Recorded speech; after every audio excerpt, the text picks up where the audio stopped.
किसी गांव में दो भाई रहते थे। बड़ा भाई अमीर था, उसके पास किसी बात की कमी नहीं थी। छोटा भाई गरीब था, मेहनत मजदूरी करके पेट पालता था। एक दिन दोनों भाइयों में बहस होने लगी। बड़े भाई ने कहा, भले का भला नहीं होता, आज की दुनिया में भले को भीख भी नहीं मिलती, इसलिए दूसरे का चाहे बुरा ही क्यों न हो, अपने भले की बात पहले सोचनी चाहिए। छोटे ने कहा, नहीं भैया, कष्ट औरों को हो, ऐसे में अपना भला कैसे हो सकता है। बड़े ने कहा, चल हम गांव में लोगों से पूछ लेते हैं, तेरी बात सही निकली तो मेरे पास जितना धन है वह सारा तेरा, और मेरी बात सही निकली तो जो तेरे पास है वह सब कुछ मेरा। छोटे ने कहा, ठीक है चलो, और दोनों गांव में निकल गए। गांव में पहुंचकर एक से पूछा, दो से पूछा, तीन से पूछा। सभी लोग यही कहने लगे कि आजकल भलाई का जमाना ही नहीं रहा, भलाई करने वाला तो भूखा मरता है, भले आदमी का कहीं गुजारा नहीं होता, और जो बुरी राह पर चलता है वह खूब फलता फूलता है, धन धान्य से सुखी रहता है। अब छोटे भाई के पास जो खेत का छोटा टुकड़ा था वह भी शर्त में हार गया। अब वह दाने दाने को मोहताज हो गया। बीवी बच्चे भूखे मरने लगे, खाने को कोई उधार भी नहीं देता था। वह अपने बड़े भाई के पास गया चावल उधार लेने के लिए। सोचा बड़ा भाई है, वह दे देगा। उसने बड़े भाई से कहा, भैया 10 किलो चावल दे दो, घर में अन्न का दाना तक नहीं है, बच्चे भूखे मर रहे हैं। बड़े भाई ने तुरंत कहा, पैसे दे दो और जितना चाहे चावल ले जाओ। छोटे ने कहा, पैसे तो नहीं है। इस पर बड़े भाई ने कहा, तो फिर अपनी एक आंख दे दो। छोटे ने सोचा मजाक कर रहा है, चावल के बदले आंख तो नहीं लेगा, पर बड़े ने चावल के बदले एक आंख निकलवा ली और 10 किलो चावल दे दिए। ये देखकर उसके बीवी बच्चे रोने लगे, तुमने ये क्या कर दिया। थोड़े दिन तो आराम से निकले, फिर अनाज खत्म हो गया। छोटा भाई हार कर फिर बड़े भाई के पास गया। उससे अपने भूख से बिलखते हुए बच्चे नहीं देखे जा रहे थे। बड़े ने फिर कहा, दूसरी आंख दे दो, चावल ले जाओ। छोटे ने दूसरी आंख भी निकलवा दी और चावल ले आया। घर पर बीवी बच्चे देखकर रोने लगे, तुमने ये क्या कर दिया, अब क्या होगा। छोटे भाई ने कहा, अब मैं अंधा हो गया हूँ, लोग मुझे भीख दे देंगे तो मुझे सड़क के किनारे बैठा आना। दूसरे दिन से रोज उसकी पत्नी उसे रास्ते पर बैठा आती थी, जिससे उसका रोज का काम चलने लगा। एक दिन उसे बैठे बैठे बहुत देर हो गई। उसकी पत्नी उसे लेने के लिए नहीं आई। उसने बहुत समय तक उसकी राह देखी। फिर जब बहुत रात हो गई तो वह अपने घर की तरफ चल दिया, पर ना दिखने के कारण वह रास्ता भटक गया। आखिर उसने सोचा, अब तो यहीं बैठकर ही रात गुजार लेता हूँ, और आगे चला तो रास्ता भूल जाऊंगा। वह एक पेड़ के नीचे बैठ गया। कुछ समय पश्चात पेड़ से आवाज आने लगी और तभी एक तूफान सा आया। दरअसल ये भूत थे।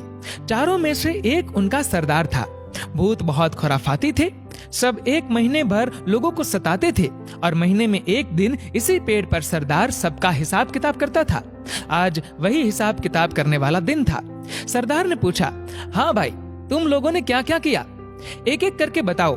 पहला भूत बोला, एक गांव में दो भाई थे, भले बुरे का तर्क हुआ, दोनों ने बाजी रखी, छोटा भाई हार गया, मैंने उसे अंधा बनवा दिया। सरदार बोला, बहुत खूब, अब अंधा ही बना रहेगा, वह क्या जाने कि इस पेड़ की तली की औंस लगाने से उसकी आंखें ठीक हो सकती है। दूसरा भूत बोला, मैंने रामनगर जिले के सारे नदी, नाले, झरने, तालाब, कुएं, बावड़ी सब कुछ सुखा दिया है। पानी के लिए हाहाकार मचा हुआ है, कहीं कोष तक पानी नहीं है, सब यूं ही तड़प तड़प कर मर जाएंगे। भूतों का सरदार बोला, बहुत खूब, प्यासे मरे सब, उन्हें क्या पता कि वही पहाड़ के तले से 7 मिट्टी की परतें हटा देने से पानी फिर आ सकता है। तीसरा भूत बोला, सरदार, राजा की बेटी की शादी होने वाली थी, नगर में खुशियां मनाई जा रही थी, पर मैंने राजकुमारी को गूंगी बना दिया, जिससे उसकी शादी नहीं हो पाई, महल में मातम छा गया है। सरदार ने कहा, वाह, बहुत खूब, वह गूंगी ही रहेगी, किसी को क्या मालूम, इस पेड़ की जूमती जटा को पीस कर पिला देने से वह बोलने लगेगी। खैर चलो, 1 महीने बाद इसी दिन फिर यहीं मिलेंगे। एक तूफान सा उठा और चारों भूत चले गए। तब तक सवेरा हो गया था। अंधे भाई ने सबसे पहले वहां की ओस की बूंदें अपनी आंखों पर लगाई। उसकी आंखें लौट आई, वह खुशी से झूम उठा। उसने जल्दी से पेड़ की जटा ली और घर लौटा। उसकी आंखें वापस आ जाने से सब बहुत खुश हो गए। उसने सारा किस्सा अपनी पत्नी को सुनाया और घर से निकल गया और सीधे रामनगर पहुंचा। वहां की हालत देखी तो रोने लायक थी। सूख कर धरती फट रही थी, कहीं एक बूंद पानी नहीं था। हाहाकार मचा हुआ था। उसने पहाड़ के नीचे से मिट्टी की 7 परतें निकाली ही थी कि फिर कुएं, तालाब और झीलों में पानी ही पानी हो गया। वहां के राजा ने उसे अपार धन दिया। फिर वह राजा के महल में जा पहुंचा। जाते ही उसने कहा, महाराज, मैंने सुना है कि राजकुमारी गूंगी हो गई है, मैं उन्हें ठीक कर सकता हूँ।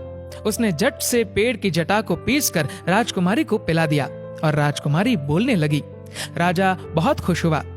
राजा ने अशर्फियों से उसकी झोली भर दी, गाड़ी घोड़ा दिया और रहने के लिए एक महल देकर परिवार के साथ यहाँ आकर रहने को कहा।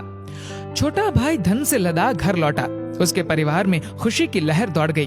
बड़े भाई ने देखा कि उसकी आंखें भी आ गई और इतनी दौलत भी। वह ईर्ष्या से जलने लगा। उसने छोटे भाई से माफी मांगी और आग्रह किया कि उसे भी राज बता दे। छोटे भाई को दया आ गई। उसने सारा राज बड़े भाई को बता दिया। बड़ा भाई भी उसी जंगल में गया, उसी पेड़ तले बैठा। फिर वही तूफान आया और भूतों की आवाज आने लगी। लेखा जोखा होने लगा। भूत कहने लगे, जो किया कराया था सब पर पानी फिर गया, जरूर किसी ने अपना भेद सुन लिया। भूत जब पेड़ से उतरे तो बड़े भाई को बैठा पाया। बस फिर क्या था, झट से उसका गला घोट दिया और बड़ा भाई वहीं पर मर गया। मित्रों, कहानी थोड़ी काल्पनिक है, लेकिन इससे हमें शिक्षा मिलती है कि भला करने वाले के साथ बुरा नहीं होता। वह बुरा करने वाले के कर्मों का परिणाम देर सवेर उसके सामने आता जरूर है।